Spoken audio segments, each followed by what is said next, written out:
So we know what media we need. We're going to get started and create the main menu. So just want to go over briefly the user interface. I'm not going to go in depth, but I'm just going to let you know that the assets, this is where you bring all your media in. You've got your viewer and graphical views. This is like a browser of the library. I haven't installed the library because I didn't have very much space on my computer. And this is your options palette and obviously your timeline. So let's go and start importing these files.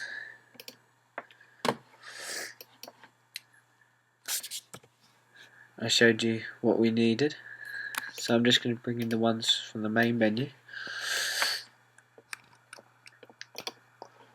Okay, so if we click on our graphical view, you can see that DVD Studio Pro automatically creates two items. We've got a menu and a track. Tracks are obviously your videos and stuff like that. So first of all, we're going to work on the menu. So double click on the menu, it's going to load it into the viewer, and it also gives the settings. So what we're going to do, go back to the graphical view, and it's very easy. Grab your background video. If I double click on it, I can just check what it is. And as you can see, it's a transition and then the menu. So you can, on the graphical view, you can literally drag and drop it on. That is really easy, and automatically on your menu you've already got that loaded as a background.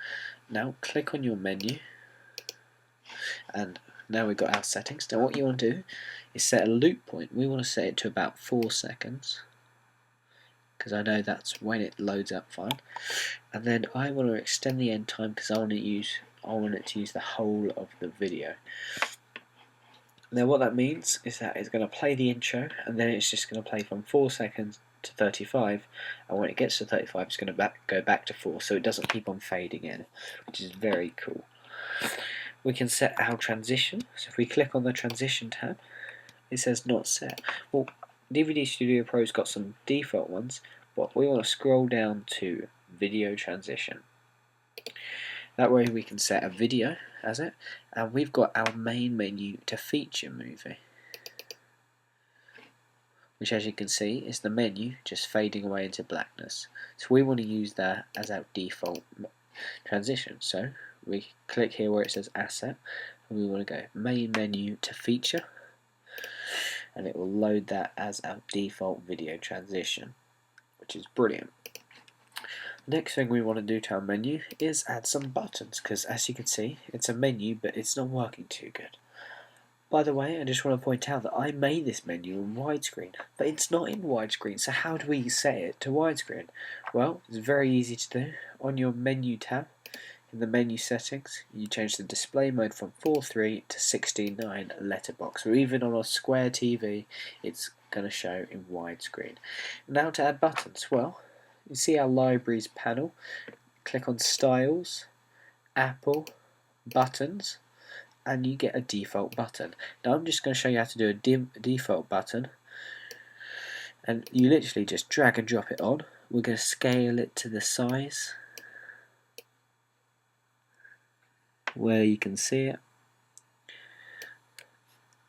Command D will duplicate it, and you can just set it to be around to cover all of them. Command D again, so we can get our photo gallery.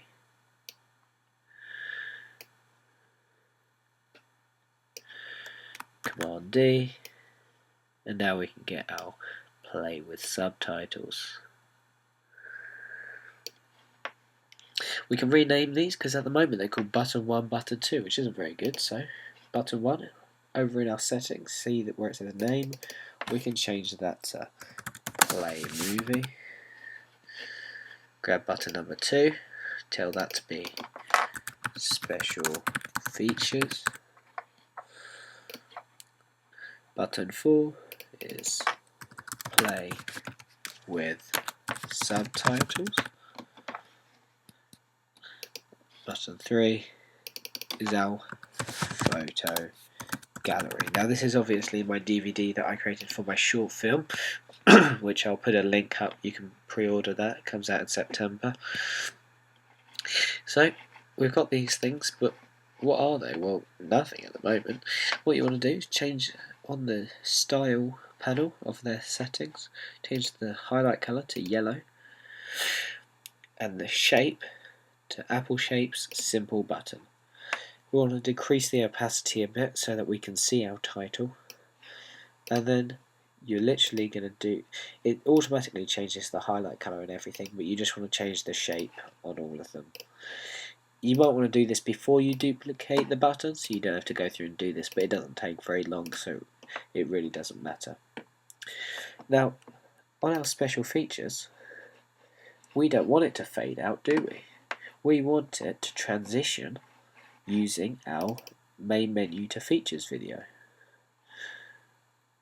So how do we set this up? Well, let's go back to our menu, click on Special Features button, and under Transition, they're automatically set to use the default menu transition which we set earlier, but we don't want to do that. So click there and change it to Video Transition again, Asset, Main to Special Features.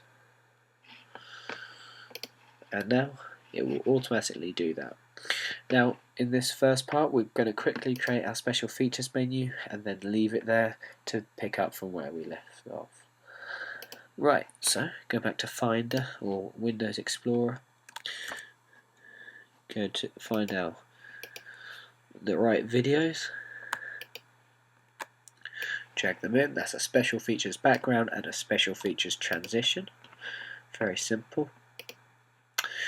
What we want to do is on the graphical view, it's the easiest to see. We're going to click Add Menu, just like that. We can rename these menus, so we know that menu 2 is our special features, and menu 1 is our main menu.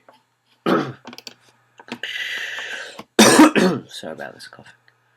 Now I'm going to do the same thing, special features end, that's the background video. Just drag and drop that into special features. And on our special feature settings, we can do the transition. The default one is going to be video transition, and we can set that to our special features to feature. There we go. Remember, we want to set it to widescreen because that's where it was made, so we do that under our menus tab of the special feature settings, display mode 16:9 letterbox. Now the difference between all of them, just so you can choose in the future, is if you choose 16:9 pan and scan, then it's just going to show a part of the screen, and unfortunately it could miss off your text. So I always do letterbox, but you can do it 16:9 if you wanted to fill the whole screen on a non-widescreen television. On our main menu, you may notice that on most DVDs it's automatically going to highlight over the play movie. Well, we can set it to do that. Under default button, just select the default button and we're going to choose play movie. Okay, we can change some of the DVD settings. If you click in an empty space, it gives you just the disc settings. I'm setting mine to PAL, and they are all going to be pretty good. I'm not going to change any of that because I'm happy with it for now. Now, copyright you can't actually do because most DVD artists do not support copyright encryption. You have to get your discs pressed, and that is a lot of money.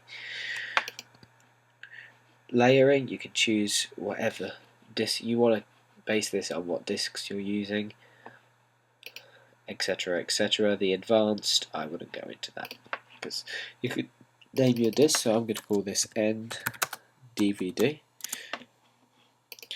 You can choose your first play option. Now we want to have a video playing at the start, but we're going to do that in the next part. In the next part we're going to add some intro videos, and we're also going to add some tracks.